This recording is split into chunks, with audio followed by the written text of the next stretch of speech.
화요일 오후였어요. 재택 근무 중이었습니다. 설계 도면을 검토하다가 점심을 먹고 나니 집중이 안 됐어요.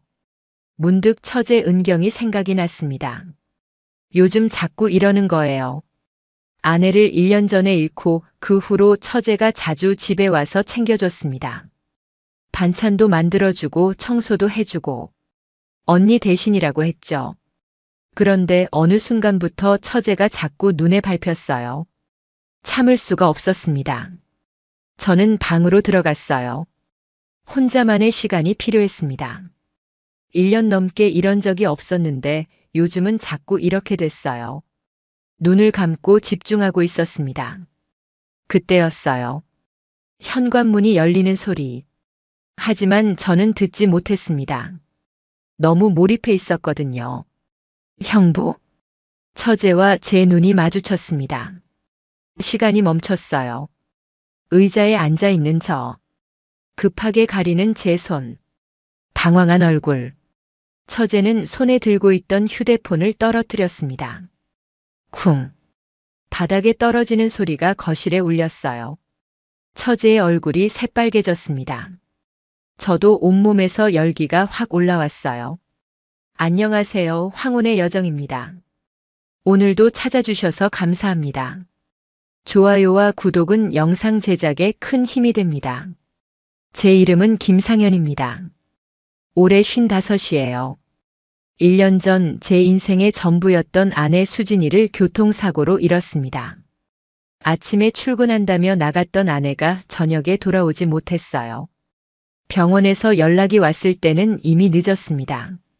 48의 나이에 세상을 떠난 아내. 25해를 함께 살았는데 갑자기 혼자가 되어버렸어요. 장례를 치르는 동안 저는 아무 생각이 없었습니다. 사람들이 위로의 말을 건넸지만 귀에 들어오지 않았어요. 아내의 관을 바라보면서도 실감이 나지 않았습니다. 어제까지 웃으며 이야기하던 사람이 저 안에 누워있다는 게 믿기지 않았어요. 장례가 끝나고 집으로 돌아왔을 때 그제야 현실을 받아들이게 됐습니다. 아무도 없는 집이었어요. 현관문을 열어도 아무도 나오지 않았고 거실 불을 켜도 텅 비어 있었습니다. 부엌에 가도 침실에 가도 어디에도 아내가 없었어요. 그날 밤 처음으로 울었습니다.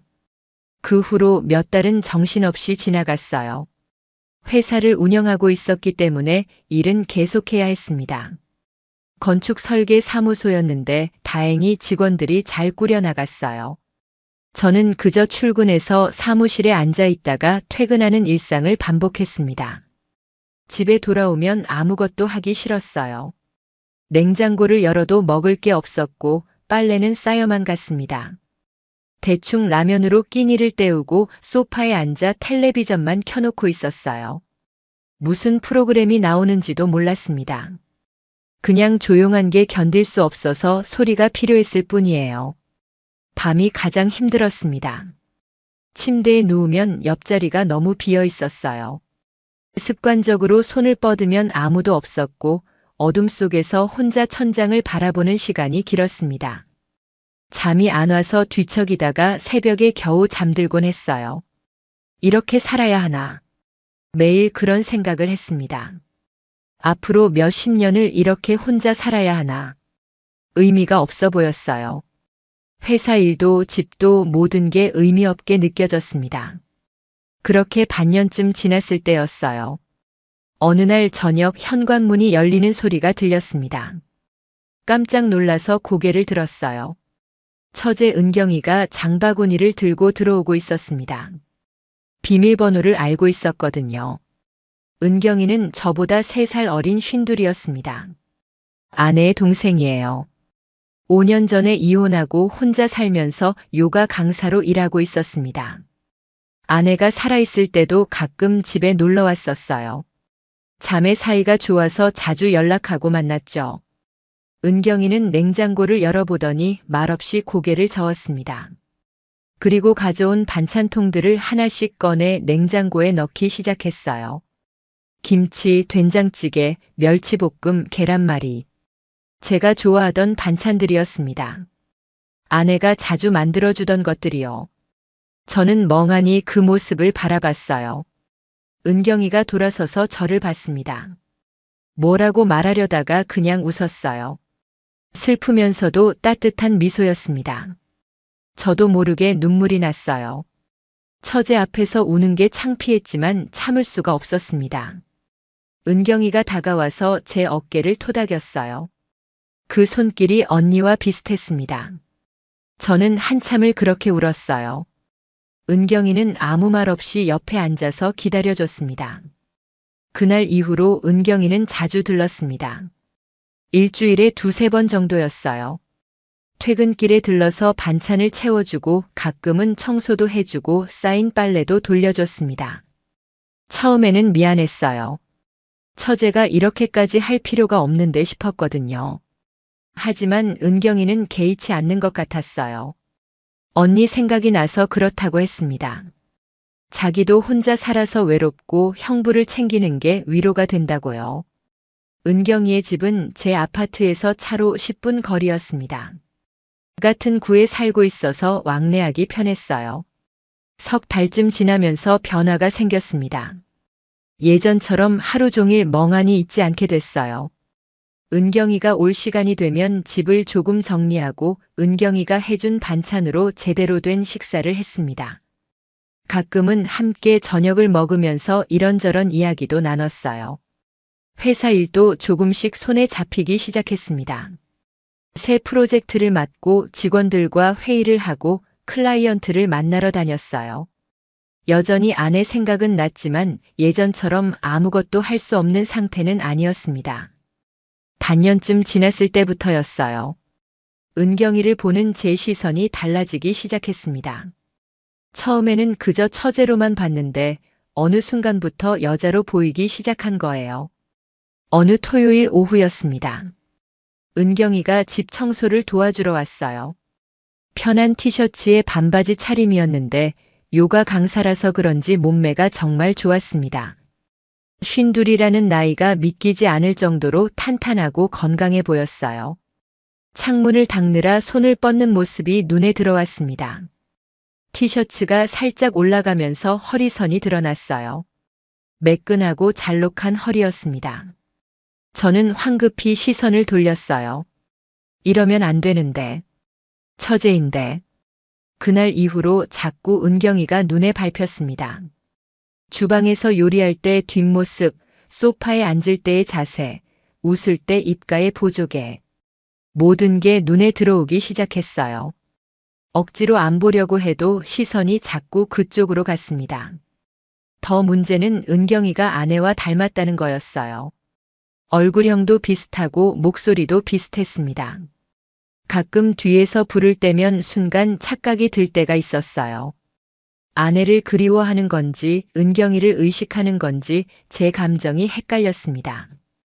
밤에 잠을 이루기가 힘들어졌어요. 1년 넘게 잠들어 있던 욕망이 깨어나기 시작했습니다. 55이지만 저는 아직 그런 게 필요한 나이였어요. 오랫동안 억눌러 왔던 것들이 한꺼번에 올라오는 것 같았습니다. 회사에서도 은경이 생각이 자주 났어요. 오늘 올까? 저녁에 뭘 해줄까? 그런 생각을 하면서 일하는 제 자신이 낯설었습니다. 퇴근 시간이 기다려졌어요. 예전에는 집에 가기 싫었는데 이제는 빨리 가고 싶어진 거예요. 하지만 동시에 죄책감도 컸습니다. 이건 아내에 대한 배신 아닐까? 그것도 처제한테 이런 감정을 느낀다는 게 말이 되나? 자책하면서도 마음을 제어할 수가 없었어요. 어느 일요일 오후였습니다. 은경이가 집에 와서 김치찌개를 끓여주고 있었어요. 저는 거실에서 텔레비전을 보고 있었는데 자꾸 주방 쪽을 힐끗힐끗 쳐다보게 됐습니다. 앞치마를 두르고 국을 저으며 콧노래를 흥얼거리는 모습. 왠지 모르게 가슴이 따뜻해졌어요.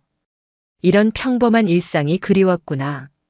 혼자 있을 때는 느낄 수 없었던 온기였습니다. 식사를 함께 하면서 은경이가 물었어요. 요즘 좀 어때요? 예전보다는 괜찮아 보이는데. 저는 고개를 끄덕였습니다. 내가 와줘서 그런가 봐. 정말 고맙다. 은경이가 빙그레 웃었어요. 저도 좋아요. 혼자 있는 것보다. 그 순간 우리의 눈이 마주쳤습니다. 몇 초간 서로를 바라봤어요. 묘한 분위기가 흘렀습니다. 뭔가 말하고 싶은데 말할 수 없는 그런 느낌이었어요. 은경이가 먼저 시선을 돌렸습니다. 그날 밤 저는 잠을 이룰 수 없었어요. 그 일은 화요일 오후에 일어났습니다. 저는 재택 근무를 하고 있었어요. 설계 도면을 검토하다가 점심을 먹고 나니 몸이 나른해졌습니다. 커피를 마셨지만 집중이 안 됐어요. 문득 은경이 생각이 났습니다. 요즘 자꾸 이러는 거예요. 일하다가도 샤워하다가도 언제든 은경이가 떠올랐습니다. 지난주에 웃던 모습, 요리하던 뒷모습, 소파에 앉아있던 자세. 참을 수가 없었어요. 저는 방으로 들어갔습니다. 혼자만의 시간이 필요했어요. 1년 넘게 이런 적이 없었는데 요즘은 자꾸 이렇게 됐습니다. 처음에는 다른 걸 떠올려 보려 했어요. 하지만 소용없었습니다. 자꾸만 은경이가 떠올랐어요. 아니야, 이러면 안 되는데.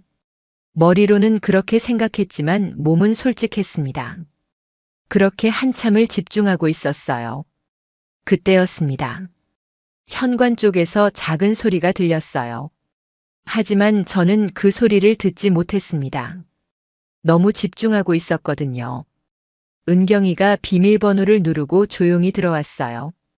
오늘 일찍 끝나서 왔다고 나중에 들었습니다. 은경이는 제가 재택 근무 중인 줄 알았어요. 방해하지 않으려고 조용히 주방으로 갔습니다. 냉장고를 열어보고 반찬을 채워 넣으려던 참이었어요. 그런데 갑자기 휴대폰이 울렸습니다. 제 휴대폰이었어요. 거실 테이블 위에 놓여 있었는데 진동 소리가 크게 울렸습니다. 은경이가 깜짝 놀라서 휴대폰을 집어들었어요. 회사에서 온 전화였습니다. 급한 일일 수도 있다고 생각했나 봐요. 은경이가 제 방문을 두드렸습니다. 하지만 안에서 대답이 없었어요. 다시 두드렸지만 여전히 조용했습니다. 혹시 이어폰을 끼고 집중하고 있나 싶어서 문을 열었어요. 그리고 봤습니다. 의자에 앉아있는 제 모습을, 급하게 가리려는 제 손을, 당황한 제 표정을, 모든 걸 다 봤어요. 시간이 멈춘 것 같았습니다. 은경이는 손에 들고 있던 휴대폰을 떨어뜨렸어요. 바닥에 쿵 하고 떨어지는 소리가 났습니다. 얼굴이 새빨개졌어요. 입을 벌린 채 말을 잃었습니다. 저도 얼어붙었어요. 온몸에서 열기가 확 올라왔습니다. 부끄러움과 당혹감이 한꺼번에 밀려왔어요. 손이 떨렸습니다. 은경이가 휘청거리며 뒤로 물러났어요. 문틀에 부딪히는 소리가 났습니다. 그제야 정신을 차린 것처럼 황급히 문을 닫으려 했어요. 하지만 손이 떨려서 문손잡이를 제대로 잡지 못했습니다. 몇 번 시도 끝에 겨우 문을 닫았어요. 복도로 나가는 발소리가 들렸습니다. 빠르게 멀어지는 발걸음. 그리고 현관문이 열리고 닫히는 소리. 쾅. 은경이가 나간 거였어요. 저는 그 자리에 주저앉았습니다. 얼굴을 두 손으로 감쌌어요. 얼굴에서 열기가 빠지지 않았습니다. 망했다. 완전히 망했어. 어떡하지? 은경이한테 뭐라고 말해야 하지? 한참을 그렇게 앉아 있었어요. 정신을 차리고 휴대폰을 찾았습니다. 바닥에 떨어진 휴대폰을 주워들었어요. 회사에서 온 부재중 전화였습니다. 하지만 지금은 그게 중요하지 않았어요. 은경이에게 전화를 걸어야 할까? 손가락이 떨려서 제대로 누르지도 못했습니다. 뭐라고 말해야 하지? 사과해야 하나? 아니면 시간을 두는 게 나을까? 머릿속이 복잡했어요. 결국 전화하지 못했습니다. 거실로 나왔어요. 은경이가 가져온 반찬통들이 주방 식탁 위에 놓여 있었습니다. 냉장고에 넣으려다 만 것들이었어요. 저는 그 반찬통들을 하나씩 냉장고에 넣었습니다. 손이 계속 떨렸어요. 그 후 일주일 동안 은경이에게서 연락이 없었습니다. 문자도 전화도 없었어요. 평소 같으면 이틀에 한 번은 연락이 왔었는데 완전히 잠잠했습니다. 당연한 거였죠. 그런 걸 봤는데 어떻게 연락하겠어요? 저도 연락하지 못했습니다.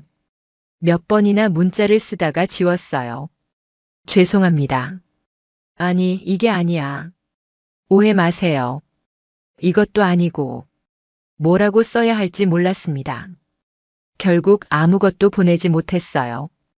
회사에서도 집중이 안 됐습니다. 직원들과 회의를 해도 도면을 검토해도 머릿속은 온통 은경이 생각뿐이었어요. 그날 일이 자꾸 떠올랐습니다. 은경이의 놀란 표정, 새빨개진 얼굴, 떨어뜨린 휴대폰 소리. 집에 돌아와도 허전했어요. 냉장고를 열어보면 은경이가 마지막으로 채워준 반찬들이 거의 다 떨어져 가고 있었습니다. 하나씩 먹을 때마다 은경이 생각이 났어요. 언제 또 와줄까? 아니, 이제 안 오려나. 밤이 가장 힘들었습니다. 침대에 누우면 은경이 얼굴이 떠올랐어요. 웃던 모습, 요리하던 모습, 그리고 그날 놀라던 모습. 잠을 이룰 수가 없었습니다. 뒤척이다가 새벽에 겨우 잠들곤 했어요. 나흘째 되는 날 용기를 냈습니다. 간단하게 문자를 보냈어요. 잘 지내고 있어요? 그 한 줄뿐이었습니다. 더 이상 뭐라고 쓸 수가 없었어요. 하지만 답장이 없었습니다. 1시간이 지나도 2시간이 지나도 아무 소식이 없었어요. 읽음 표시도 뜨지 않았습니다. 은경이가 제 문자를 읽지 않은 거였어요. 아니면 읽고도 답장하지 않은 건지. 이틀을 더 기다렸습니다. 여전히 아무 연락이 없었어요. 저는 체념하기 시작했습니다. 그래, 이제 끝인 거야. 은경이가 더 이상 오지 않을 거야. 당연한 일이지. 그런 걸 봤는데 어떻게 오겠어. 일주일째 되는 금요일 밤이었습니다. 저는 혼자 집에서 술을 마시고 있었어요. 소주 한 병을 거의 다 비웠습니다. 취기가 올라왔어요. 머리가 어지러질했습니다. 그때 휴대폰이 울렸습니다. 은경이었어요. 문자가 아니라 전화였습니다. 심장이 빠르게 뛰었어요. 떨리는 손으로 전화를 받았습니다. 전화기 너머로 은경이의 목소리가 들렸어요. 조용하고 차분한 목소리였습니다. 하지만 뭔가 긴장한 것 같았어요. 숨소리가 약간 빨랐습니다. 그날 밤 11시 은경이가 집에 왔습니다. 전화로 이야기하다가 직접 만나서 얘기하자고 한 거였어요. 저도 그게 낫다고 생각했습니다. 문자나 전화로는 제대로 사과할 수 없을 것 같았거든요. 현관문이 열렸어요. 은경이가 들어왔습니다. 편한 후드티에 청바지 차림이었어요. 화장기 없는 얼굴이 조금 피곤해 보였습니다. 며칠 동안 잠을 잘 못 잔 것 같았어요. 우리는 거실 소파에 마주 앉았습니다. 한동안 침묵이 흘렀어요. 뭐라고 말을 꺼내야 할지 몰랐습니다. 은경이도 말없이 바닥만 내려다보고 있었어요. 제가 먼저 입을 열었습니다. 정말 미안해. 변명의 여지가 없어. 은경이는 고개를 저었어요. 아니에요. 제가 노크도 없이 들어간 게 잘못이죠. 조용히 들어왔다가 갑자기 문을 연 거니까. 아니야. 내가 문을 잠갔어야 했어. 저희는 서로에게 잘못이 있다고 했습니다. 하지만 사실 둘 다 잘못은 아니었어요. 그냥 불운한 타이밍이었을 뿐이죠. 은경이가 조심스럽게 말했습니다. 사실 며칠 동안 생각 많이 했어요. 화가 난 건 아니에요. 그냥 당황스러웠어요. 저도 마찬가지였어. 은경이 앞에서 그런 모습을 보이다니. 은경이가 얼굴이 살짝 붉어졌어요. 근데 생각해보니까 당연한 거잖아요. 형부도 남자시고 혼자 계시는데 1년 넘게 그런 게 없으셨을 텐데. 말하면서도 은경이는 시선을 바닥에 두고 있었습니다. 저도 부끄러웠어요. 하지만 은경이가 이렇게 이해해주니 조금 마음이 편해졌습니다. 고마워. 이해해줘서. 은경이가 고개를 들어 저를 봤어요. 그 눈빛이 예전과 달랐습니다. 뭔가 말하고 싶은데 망설이는 것 같았어요. 입술을 깨물고 있다가 천천히 입을 열었습니다. 저도 사실은 말끝을 흐렸어요. 뭐? 은경이가 한숨을 쉬었습니다. 저도 요즘 그래요. 혼자 있으면 외로워요. 그 말에 저는 놀랐습니다. 은경이도 저랑 비슷한 상황이었던 거예요. 이혼하고 5년 동안 혼자 살았다고 했죠. 우리는 잠시 침묵했습니다. 거실에는 시계 소리만 째깍째깍 들렸어요. 밖에서는 바람 소리가 창문을 스쳤습니다. 묘한 분위기가 흘렀어요. 은경이가 다시 입을 열었습니다. 형부, 솔직하게 물어봐도 될까요? 물어봐. 은경이의 목소리가 떨렸어요. 그때 저 생각하면서 그러셨어요? 심장이 쿵 떨어지는 것 같았습니다. 어떻게 대답해야 할지 몰랐어요. 거짓말을 하자니 양심에 걸렸고 솔직하게 말하자니 더 큰 오해가 생길 것 같았습니다. 하지만 거짓말할 수 없었어요. 그랬어. 은경이의 눈이 커졌습니다. 미안해. 정말 미안해. 너는 내 처제고 수진이 동생인데. 이러면 안 되는 거 아는데. 은경이가 고개를 숙였어요. 한참 동안 말이 없었습니다. 그러다가 작게 중얼거렸어요. 저도요. 뭐라고? 저도 형부 생각했어요. 그날 본 후로 자꾸 은경이의 얼굴이 새빨개졌습니다. 고개를 들지 못하고 손으로 얼굴을 가렸어요. 저는 말을 잃었습니다. 은경이도 저를 생각했다니. 이건 뭐지? 이 상황이 뭐지? 우리는 한동안 말없이 앉아 있었어요. 서로 무슨 말을 해야 할지 몰랐습니다. 공기가 무거웠어요. 하지만 동시에 뭔가 팽팽한 긴장감도 흘렀습니다. 은경이가 먼저 일어났어요. 저 이만 갈게요. 너무 늦었네요. 황급히 가방을 집어들었습니다. 도망가듯 현관으로 향했어요. 저도 따라 일어났습니다. 은경아. 네. 은경이가 현관문 앞에서 멈춰 섰어요. 돌아보지는 않았습니다. 우리 어떻게 할까? 모르겠어요. 은경이의 목소리가 떨렸어요. 저도 혼란스러워요. 형부도 저도 둘 다 외롭고. 근데 이러면 안 되는 거 알잖아요. 언니 생각하면. 그 말에 가슴이 찔렸습니다. 맞아. 수진이 생각하면 이러면 안 되는 거였어요. 처제와 이런 감정을 나눈다는 것 자체가 잘못된 거였죠. 은경이가 문을 열었어요. 그리고 나가려다 멈췄습니다. 뒤돌아보지 않고 조용히 말했어요. 며칠. 시간 좀 주세요. 생각 정리할게요. 그렇게 은경이는 나갔습니다. 저는 닫힌 문을 한참 바라봤어요. 사흘이 지났습니다. 은경이에게서 연락이 없었어요. 저도 연락하지 않았습니다. 서로 시간이 필요했던 거죠. 생각을 정리할 시간. 하지만 정리가 되지 않았어요. 오히려 은경이 생각이 더 많이 났습니다. 그날 밤 은경이가 했던 말들, 떨리던 목소리, 붉어진 얼굴. 자꾸 생각하면서 그러셨냐는 질문. 그리고 자기도 그랬다는 고백. 회사 일이 손에 잡히지 않았어요. 직원이 보고를 해도 제대로 듣지 못했습니다. 클라이언트와 미팅을 해도 집중이 안 됐어요. 머릿속은 온통 은경이 생각뿐이었습니다. 목요일 밤이었어요. 휴대폰에 문자가 왔습니다. 은경이었어요. 내일 저녁에 시간 되세요? 맥주 한잔 하면서 얘기해요. 저는 얼른 답장했습니다. 그래. 몇 시에 올래? 7시요. 제가 안주 준비할게요. 다음 날 저녁 7시. 은경이가 왔습니다. 평소보다 조금 차려입은 모습이었습니다. 화장도 연하게 했어요. 우리는 거실 테이블에 마주 앉았습니다. 저는 치즈와 과일을 접시에 담았어요. 평소 같으면 자연스러운 일인데 오늘은 모든 게 조심스러웠습니다. 맥주를 한 모금 마셨어요. 은경이도 천천히 마셨어요. 우리는 한동안 말없이 술만 마셨습니다. 은경이가 먼저 입을 열었습니다. 형부, 저 며칠 동안 정말 많이 생각했어요.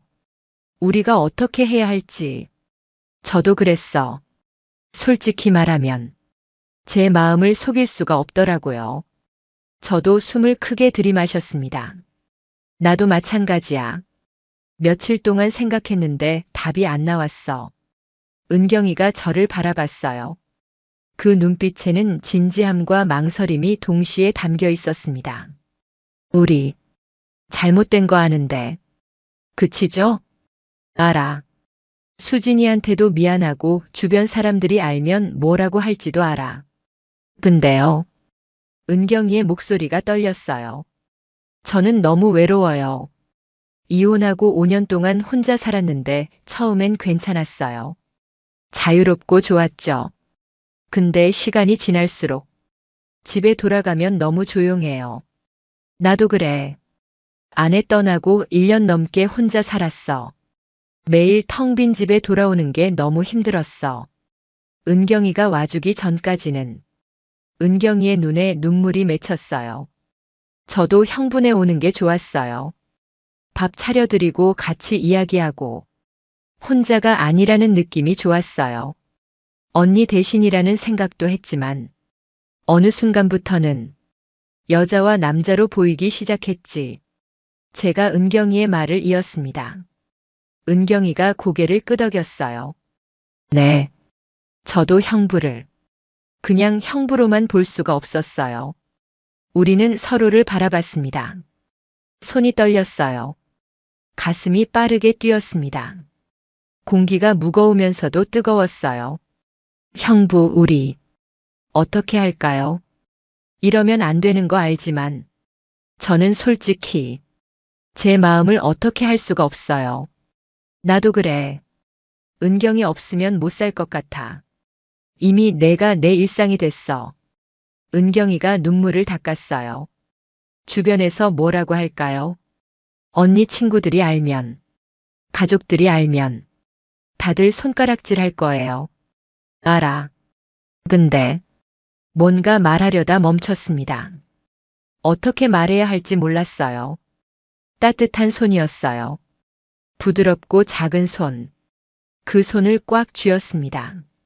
우리 조심스럽게 시작해봐요. 은경이가 속삭이듯 말했어요. 아무한테도 말하지 말고 우리끼리만 서로 위로하면서. 안 될까요?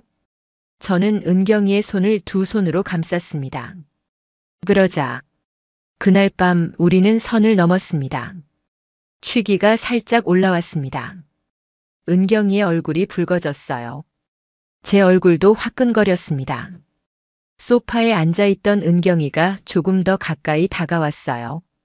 어깨가 닿을 정도로 가까웠습니다. 은경이의 향수 냄새가 났어요. 달콤하면서도 은은한 향기였습니다. 저는 조심스럽게 은경이의 어깨에 손을 올렸습니다. 은경이가 제 쪽으로 몸을 기울였어요. 제 어깨에 머리를 기댔습니다. 따뜻한 온기가 전해졌어요. 한동안 그렇게 있었습니다. 말없이 서로의 온기를 느끼면서. 밖에서는 바람 소리가 들렸고 거실에는 은은한 조명만 켜져 있었어요. 텔레비전은 꺼져 있었습니다. 은경이가 고개를 들어 저를 봤어요. 가까운 거리였습니다. 숨소리가 들릴 정도로. 은경이의 눈동자가 반짝였어요. 촉촉하게 젖은 눈빛이었습니다. 저는 천천히 얼굴을 가까이 했습니다. 은경이도 눈을 감았어요. 우리의 입술이 닿았습니다. 부드러운 감촉이었어요. 1년 넘게 느껴보지 못한 감각이었습니다. 처음에는 조심스러웠어요. 살짝 입술을 맞추고 떨어지고, 다시 맞추고 떨어지고, 서로 확인하듯이 정말 괜찮은 건지 후회하지 않을지. 하지만 점점 깊어졌습니다. 은경이가 제 목에 팔을 감았어요. 저는 은경이의 허리를 끌어안았습니다. 키스가 길어졌어요. 숨이 가빠졌습니다. 은경이가 제 입술에서 떨어져 속삭였어요. 방으로 갈까요? 저는 고개를 끄덕였습니다. 우리는 일어나 침실로 향했어요. 손을 꽉 잡고 떨리는 손이었습니다. 은경이도 저도 침실 문을 닫았습니다. 조명을 켜지 않았어요. 창문으로 들어오는 달빛만으로도 충분했습니다. 은경이의 얼굴이 희미하게 보였어요. 다시 한번 끌어안았습니다. 이번에는 더 깊이, 더 간절히.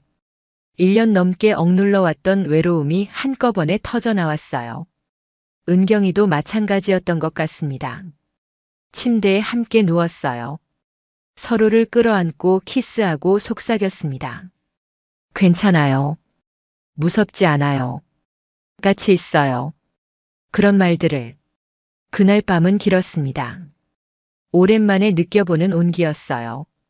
사람의 체온, 부드러운 손길, 함께 나누는 숨소리. 모든 게 그리웠던 것들이었습니다.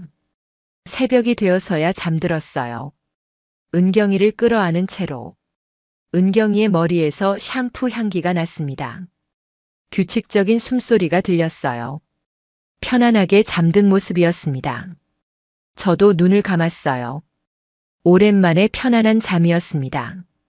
다음 날 아침 눈을 떴을 때 은경이가 옆에 있었습니다. 여전히 잠들어 있었어요. 편안한 얼굴이었습니다. 주름이 조금 있었지만 여전히 아름다웠어요. 52이라는 나이가 무색할 정도로. 은경이도 눈을 떴습니다. 우리는 잠시 서로를 바라봤어요. 어젯밤 일이 떠올랐습니다. 혹시 후회하는 건 아닐까? 서로 그런 눈빛으로 확인하는 것 같았어요. 은경이가 먼저 웃었습니다. 좋은 아침이에요. 저도 웃었어요. 좋은 아침. 그날부터 우리의 일상이 시작됐습니다. 은경이는 거의 매일 왔어요. 요가원 수업이 끝나면 바로 제 집으로 왔습니다. 함께 저녁을 만들어 먹고 설거지를 하고 소파에 앉아 드라마를 봤어요.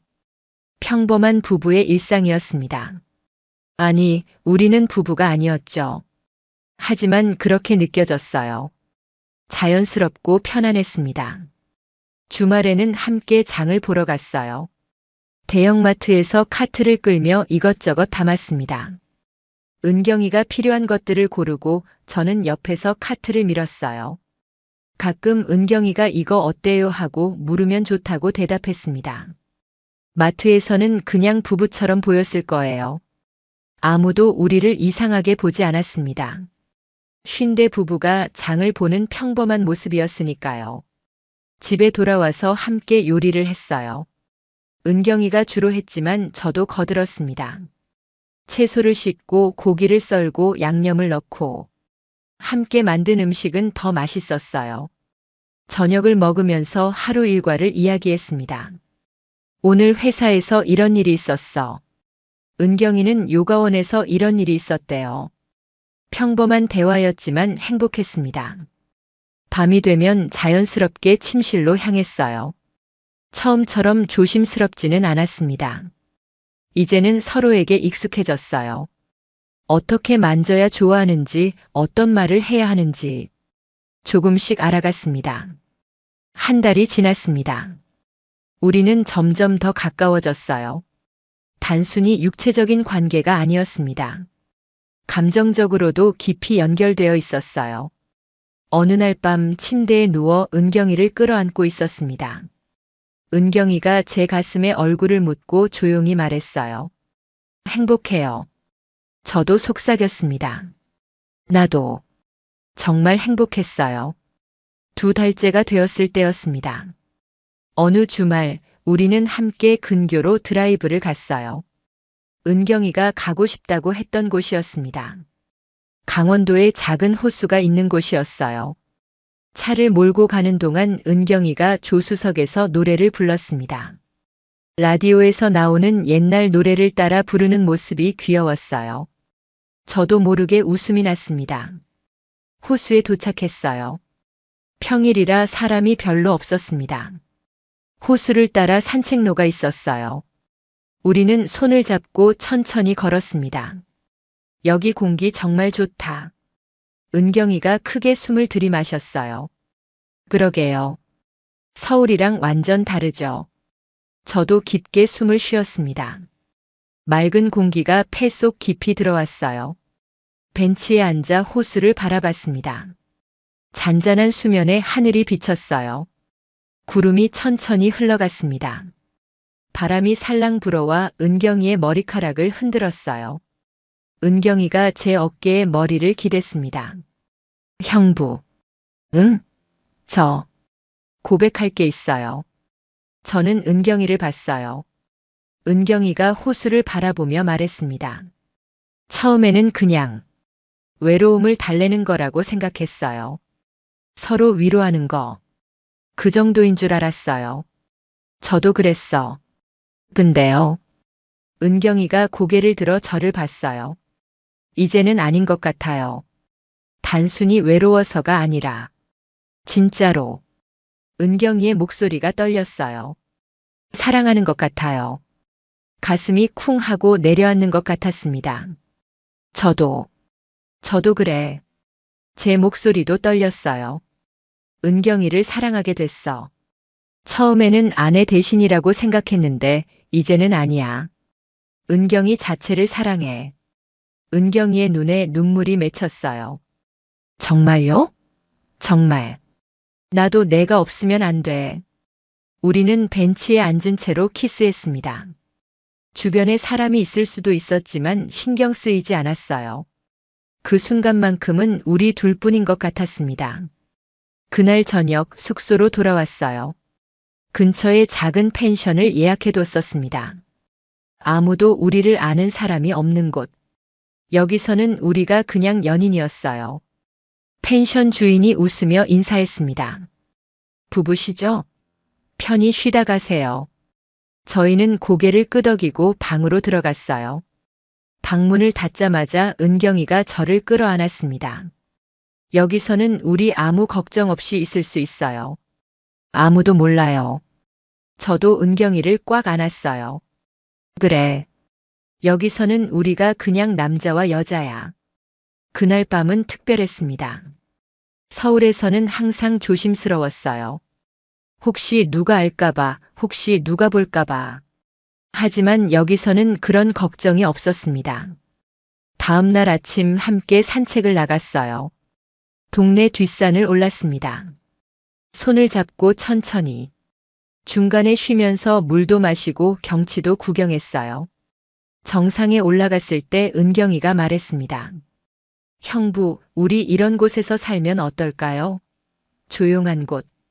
아무도 우리를 모르는 곳. 저는 웃었어요. 좋겠다. 근데 회사는 어떻게? 은경이도 요가원 있잖아. 은경이가 고개를 저었어요. 그냥 상상해 본 거예요. 하지만 그 상상은 제 머릿속에 남았습니다. 정말로 은경이와 함께 조용한 곳에서 산다면 아무 걱정 없이 그런 삶도 괜찮을 것 같았어요. CH11 위기의 시작. 그렇게 행복한 시간이 석 달쯤 지났을 때였습니다. 어느 토요일 오전 은경이와 저는 함께 아침을 먹고 있었어요. 은경이가 만든 계란말이와 김치찌개였습니다. 평범한 주말 아침이었죠. 은경이는 제가 준 잠옷을 입고 있었어요. 머리를 묶지 않고 풀어 헤친 모습이었습니다. 화장기 없는 얼굴. 편안한 모습이었어요. 저도 편한 티셔츠에 트레이닝복 차림이었습니다. 우리는 식탁에 마주 앉아 느긋하게 아침을 먹고 있었어요. 오늘 뭐 할까? 은경이가 물었습니다. 글쎄, 집에서 쉴까? 영화나 볼까? 그렇게 이야기하고 있을 때였어요. 초인종이 울렸습니다. 우리는 동시에 멈칫했어요. 누구지? 제가 중얼거렸습니다. 은경이는 당황한 표정으로 저를 봤어요. 인터폰을 확인했습니다. 화면에 아내의 대학 동기였던 유진 씨가 보였어요. 깜짝이야. 은경이에게 속삭였습니다. 수진이 친구야. 은경이의 얼굴이 창백해졌어요. 어떡해요? 빨리 방으로 가. 은경이가 황급히 식탁을 정리하려 했습니다. 그릇을 들고 주방으로 뛰어갔어요. 하지만 이미 늦었습니다. 초인종이 다시 울렸어요. 그리고 현관문이 열리는 소리가 들렸습니다. 유진 씨도 비밀번호를 알고 있었던 거예요. 오빠, 저예요.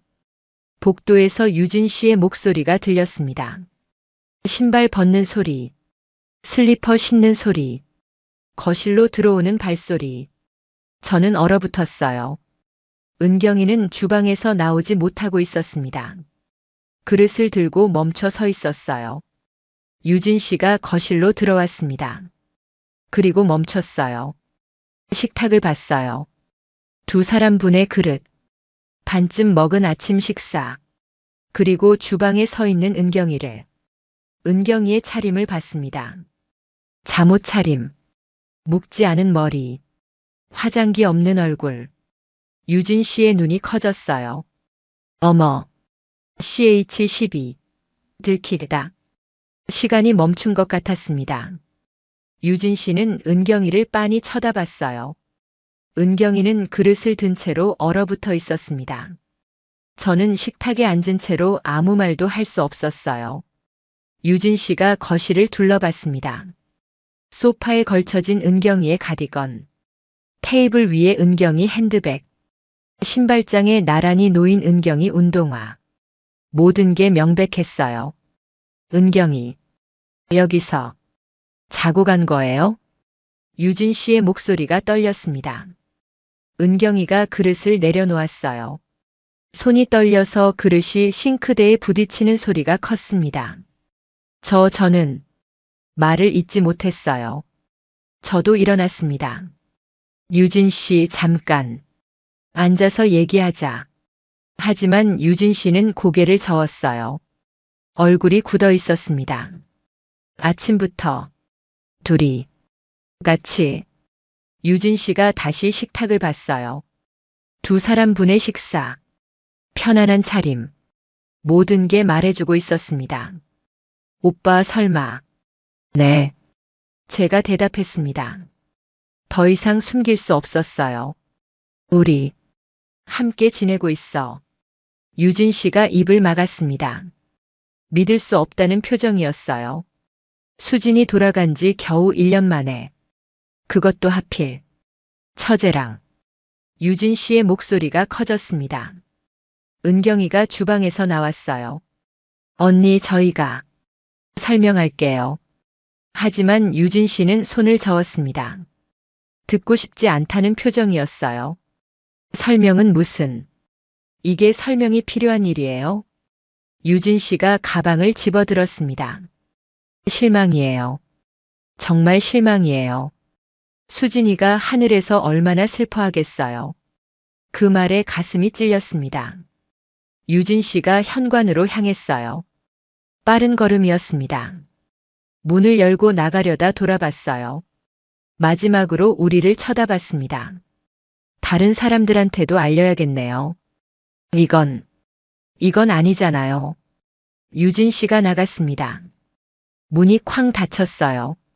저희는 그 자리에 서 있었습니다. 은경이의 얼굴이 새하얘졌어요. 저도 다리에 힘이 풀렸습니다. 은경이가 주저앉았어요. 소파에 털썩 앉아서 얼굴을 두 손으로 감쌌습니다. 어떡해요? 어떡해? 작게 중얼거렸어요. 저도 은경이 옆에 앉았습니다. 손을 잡았지만 은경이의 손은 차갑게 식어 있었어요. 떨리고 있었습니다. 괜찮아. 우리 설명하면 돼. 하지만 제 목소리도 떨렸어요. 괜찮을 리 없었습니다. 유진 씨가 다른 사람들한테 말할 거라고 했어요. 그럼 모두가 알게 될 거였습니다. 그날 오후부터 전화가 오기 시작했습니다. 먼저 아내의 다른 친구에게서 연락이 왔어요. 유진이한테 들었는데 사실이에요? 처제분이랑 그런 사이라던데. 저는 뭐라고 대답해야 할지 몰랐습니다. 사실이야. 하지만은 무슨요? 오빠, 이건 좀 아닌 것 같아요. 전화가 끊겼습니다. 얼마 후 또 다른 사람에게서 전화가 왔어요. 그리고 또 하루 종일 전화가 쏟아졌습니다. 아내의 친구들, 지인들, 모두들 같은 이야기를 했어요. 수진이 생각은 안 하세요? 하늘에서 얼마나 슬퍼하겠어요. 처제랑 그런 관계라니. 믿을 수가 없어요. 저는 아무 말도 할 수 없었습니다. 은경이에게도 연락이 쏟아졌어요. 은경이는 거실 소파에 앉아 계속 전화를 받고 있었습니다. 울면서 전화하는 모습이 보였어요. 언니, 제가 잘못했어요. 은경이의 목소리가 떨렸습니다. 하지만 전화 너머의 목소리는 차갑게 들렸어요. 저녁이 되자 더 큰 문제가 생겼습니다. 아내의 큰오빠에게서 전화가 왔어요. 차갑고 단호한 목소리였습니다. 상현아, 나 수진이 큰오빠야. 형님, 너 지금 뭐 하는 거야? 은경이랑 산다며? 형님, 제 얘기 좀 들어주세요. 들을 것도 없어. 이게 말이 되는 짓이야? 목소리가 컸습니다. 화가 잔뜩 난 목소리였어요. 당장 그만 만나. 알았지? 다음 주 토요일에 집으로 와. 가족들이 다 모일 거야. 전화가 끊겼습니다. 저는 휴대폰을 내려놓고 소파에 주저앉았어요. 은경이가 옆에 와서 앉았습니다. 둘 다 말이 없었어요. 밤이 되었습니다. 은경이는 집에 가지 않고 제 집에 머물렀어요. 혼자 있기 힘들다고 했습니다. 저도 그래 달라고 부탁했어요. 침대에 나란히 누웠지만 잠이 오지 않았습니다. 천장을 바라보며 생각했어요. 앞으로 어떻게 될까? 가족들 앞에서 뭐라고 말해야 할까? 설득할 수 있을까? 은경이가 제 손을 잡았습니다. 형부, 무서워요. 저도 무서워. 하지만 우리 포기하지 말자. 은경이가 고개를 끄덕였어요. 네, 포기 안 할게요. 우리는 서로를 꽉 안았습니다. 토요일이 되었습니다. 아내의 친정집에 양가 친척들이 모여 있었어요. 장모님, 아내의 형제들, 그리고 친척 어른들까지 모두 차갑고 굳은 표정으로 앉아 있었습니다. 은경이와 저는 나란히 앉았어요. 손이 떨렸습니다. 은경이도 마찬가지였던 것 같아요. 꽉 쥔 손에서 땀이 났습니다. 큰형님이 먼저 입을 열었습니다. 이게 무슨 짓이야? 목소리가 거실에 울렸어요. 수진이 죽은 지 얼마나 됐다고 벌써 처제랑 체면도 없어? 형님, 시끄럽게 변명 따위 듣고 싶지 않아. 장모님이 저를 보셨습니다. 눈빛이 차갑고 슬펐어요. 실망한 표정이었습니다. 상현아, 내가 널 믿었는데, 수진이를 얼마나 사랑했는지 아는데. 근데 이건 아니잖니. 어머니, 은경이도. 장모님이 은경이를 보셨습니다. 내가 어떻게 언니 남편이랑 그럴 수 있어. 언니가 너를 얼마나 아꼈는데. 죽어서도 눈을 못 감겠다. 은경이가 눈물을 흘렸어요. 어머니, 죄송해요. 저도 안 되는 거 알았어요. 하지만은 무슨. 작은 형님도 끼어들었습니다. 도덕적으로 문제가 있어. 주변에서 뭐라고 하겠어. 우리 집안 망신이야. 친척 어른 한 분이 말씀하셨어요. 처제가 처제지. 세상에 여자가 얼마나 많은데 하필 처제랑. 이건 안 되는 거야. 당장 끝내. 또 다른 어른이 말씀하셨습니다. 다시는 만나지 마. 알았어? 저는 고개를 들었어요. 죄송합니다. 하지만 저희 얘기도 좀 들어주세요. 뭘 듣고 싶은데. 큰형님이 소리쳤습니다. 저희도 사람입니다. 제 목소리가 떨렸어요. 저도 1년 넘게 혼자 살았어요. 외로웠고 힘들었어요. 은경이도 이혼하고 5년 동안 혼자 살았고요. 저희 서로 위로하고 싶었습니다. 그래서 처제랑 그런 거 해도 된다는 거야? 아니요. 잘못한 건 알아요. 근데 저희 정말 진심이에요. 말도 안 되는 소리. 장모님이 한숨을 쉬셨어요. 상현아, 은경아. 너희 둘 다 실망이다. 당장 끝내. 다시는 만나지 마. 단호한 목소리였습니다. 알겠어? 저와 은경이는 아무 말도 할 수 없었습니다. 집으로 돌아오는 차 안은 조용했습니다. 은경이가 조수석에 앉아 창밖만 바라보고 있었어요. 눈물 자국이 얼굴에 남아 있었습니다. 집에 도착했습니다. 하지만 은경이는 차에서 내리지 않았어요. 그냥 앉아서 창밖을 바라봤습니다. 은경아, 괜찮아. 우리 설득할 수 있어. 시간이 걸리더라도. 은경이가 고개를 저었어요. 안 될 거예요. 안 돼. 그렇게 생각하면 안 돼. 형부. 은경이가 저를 봤습니다. 눈물로 젖은 얼굴이었어요. 저 때문에 형부가 가족들한테 미움받는 거 보고 싶지 않아요. 어머니 실망시키고 싶지도 않고. 은경아, 제가 떠날게요. 가슴이 철렁 내려앉았습니다. 무슨 소리야? 우리 포기하지 말자고 했잖아. 하지만 안 될 것 같아요. 아까 본 거예요? 모두들 얼마나 화났는지. 저희를 절대 용납 안 할 거예요. 은경이가 차 문을 열었어요. 죄송해요, 형부. 행복했어요. 은경이가 내렸습니다. 제 차로 걸어가는 뒷모습이 보였어요. 저는 차에서 내려 따라갔습니다. 은경아, 잠깐만. 하지만 은경이는 멈추지 않았어요. 차에 타고 시동을 걸었습니다. 제가 차창을 두드렸지만 은경이는 창문을 열지 않았어요. 그냥 앞을 보며 차를 출발시켰습니다. 저는 그 자리에 서서 은경이의 차가 멀어지는 걸 봤어요. 일주일이 지났습니다. 은경이에게서 연락이 없었어요. 전화를 걸어도 받지 않았고 문자를 보내도 답장이 없었습니다. 집에 찾아갔지만 문을 열어주지 않았어요. 회사 일이 손에 잡히지 않았습니다. 설계 도면을 보고 있어도 집중이 안 됐어요. 클라이언트 미팅을 해도 무슨 말을 하는지 제대로 듣지 못했습니다. 집은 다시 텅 비었어요. 냉장고도 거실도 침실도 모든 게 예전으로 돌아갔습니다. 은경이가 오기 전에 그 공허함. 아니, 그때보다 더 심했어요. 은경이와 함께했던 시간을 알기 때문에 밤에는 잠을 이룰 수 없었습니다. 침대에 누우면 은경이가 누워있던 자리가 너무 비어 있었어요. 은경이의 향기도 온기도 숨소리도 없었습니다. 열흘째 되는 밤이었습니다. 저는 더 이상 참을 수 없었어요. 이대로 포기할 수 없었습니다. 은경이 없이는 살 수 없었어요. 옷을 입고 집을 나섰습니다.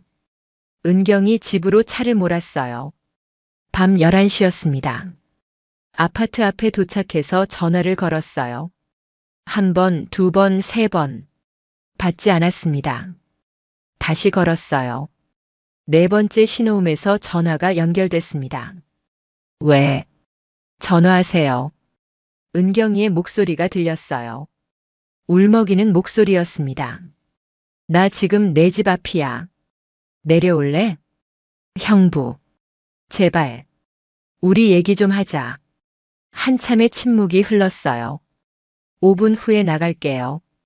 은경이가 아파트 현관으로 나왔습니다. 후드를 쓰고 있었어요. 얼굴이 많이 야위어 보였습니다. 눈이 퉁퉁 부어 있었어요. 차에 타. 은경이가 조수석에 탔습니다. 차 안에 침묵이 흘렀어요. 저는 시동을 걸고 차를 출발시켰습니다. 한강 쪽으로 향했어요. 조용한 곳이 필요했습니다.